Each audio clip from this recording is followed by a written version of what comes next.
Cette nuit-là, une violente pluie tomba sur le village. Le tonnerre grondait, la rivière débordait.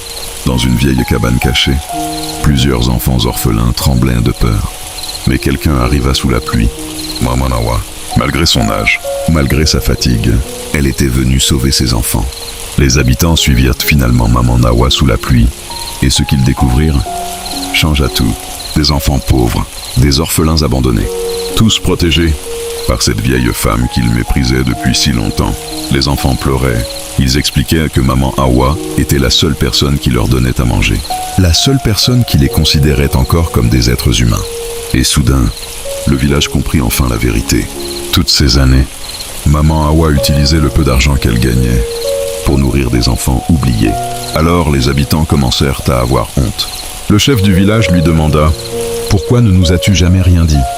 Et Maman Awa répondit calmement « Quand on aide vraiment, on n'a pas besoin de bruit. » Le silence envahit la pièce. Les habitants baissèrent les yeux. La femme du marché pleurait. L'homme qui se moquait d'elle regrettait ses paroles. Ils avaient jugé ses vêtements, sa pauvreté, son apparence. Mais ils avaient oublié de regarder son cœur. Quelques jours plus tard, le marché n'était plus le même. Cette fois, les habitants venaient acheter chez Maman Awa avec le sourire. Les enfants riaient autour d'elle. Le village avait enfin compris sa valeur. Mais malgré tout, Maman Awa resta humble. Parce qu'elle savait une chose, l'amour des gens peut changer rapidement. Mais la bonté laisse des traces éternelles. Au coucher du soleil, le chef du village demanda pardon à Maman Awa. Mais elle répondit simplement « Prenez juste soin les uns des autres ». Puis, avec les yeux remplis d'émotion, elle prononça ces dernières paroles. « La pauvreté ne rend pas un homme inutile. C'est le manque de cœur qui détruit un village.